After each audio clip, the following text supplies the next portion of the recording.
Hi everyone, Assalamualaikum. So, for today's video, gagawa tayo ngayon ng chicken masala.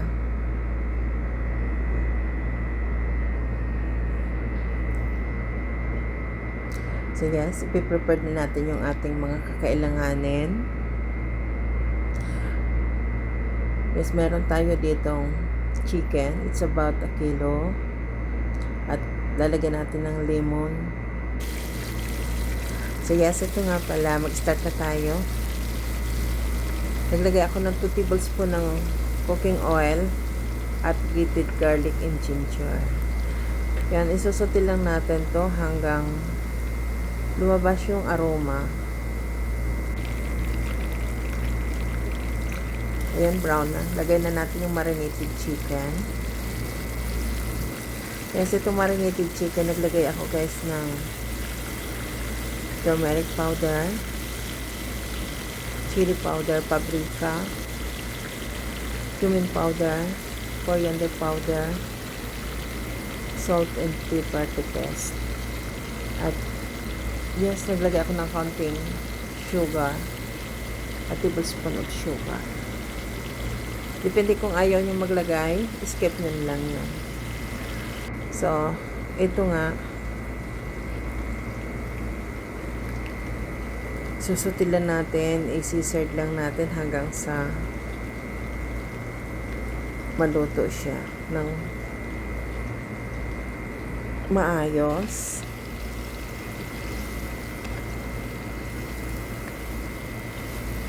Ganito lang.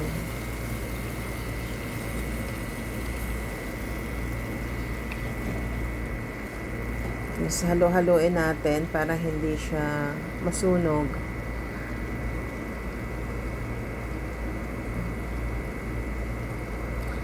At yes, tatakpan din natin ito guys kasi para lumambot kaagad yung ating chicken. At yun,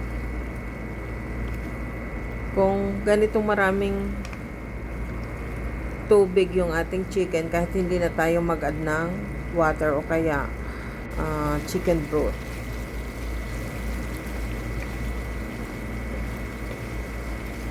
Sa mahinang apoy, madaling maluto yung ating chicken. Na talagang yung lutong-luto, malambot. Hindi yung biglang apoy na yung chicken matigas. So, ayan, umiibabaw na yung kanyang oil sa gravy. At syempre, titikman natin. Kung gusto nyo maglagay ng tubig, lagyan nyo. Pero para sa akin, okay na to na medyo dry yung ating chicken. Kasi mag-a-add pa din naman tayo dito ng yogurt.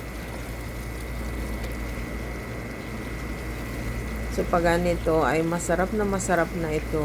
Kasi parang naluluto siya sa kanya sa sariling tubig. Eh, naglagay din ako ng counting tubig guys. Siguro mga half cup. Tapos nilagay ko na yung fried onion. Yung nakikita nyo mga maitim na yan, it's a fried onion. Kasi huli ko nilalagay ang onion para mabango siya sa ating niloloto. Hindi naman lahat. Yung ganito lang na style ng loto, pinapahuli ko lagi yung fried onion na nilalagay. So, antayin natin ng ilang seconds at maglalagay tayo ng yogurt. It's about a cup of yogurt. Ilalagay na natin. At ihahalo, i-mix natin siya dahan-dahan kasi masyado nang malambot yung ating chicken.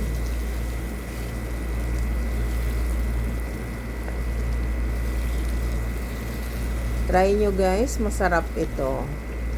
Pwede rin lagyan ito ng coconut milk or coconut cream kung wala tayong yogurt. At kung ayaw nyo ng maraming spice, pwede nyo i-reduce yung ating spice. Pwede rin na parang normal curry na lang yung gawin natin. At yes, maglalagay tayo dito ng garnish, yung coriander leaves, ginger, at saka green chilies. Alam nyo ba kung bakit ako naglalagay ng mga ganito? Kasi mabango siya sa niluluto.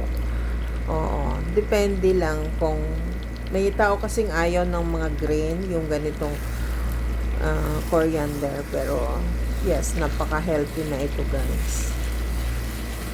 Napakasarap din. So mahihilig kumain ng mga ganito. Ayun, umiibabaw na yung oil natin. Nakikita nyo yan. At ang lambot-lambot na ng ating chicken.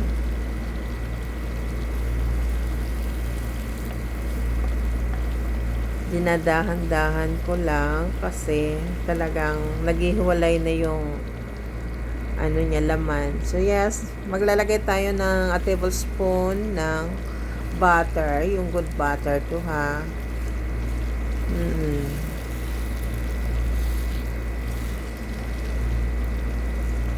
Ang bango.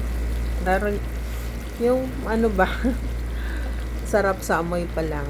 Mabangong mabango. So yes, it's okay na to. Ready to serve na. So ayun, ilalagay na natin sa ating serving plate. At yes, napakasarap. Ang bango. Sana nag-enjoy kayo sa panonood. Thanks for watching. Bye guys. Sa susunod ulit. Ayan, lagay ulit tayo ng garnish dito. Yung may natira pa doon, ilalagay ko ulit dito sa taas para maganda tingnan. O, diba? Okay na, bye-bye. Ingat po kayong lahat. Hanggang sa muli.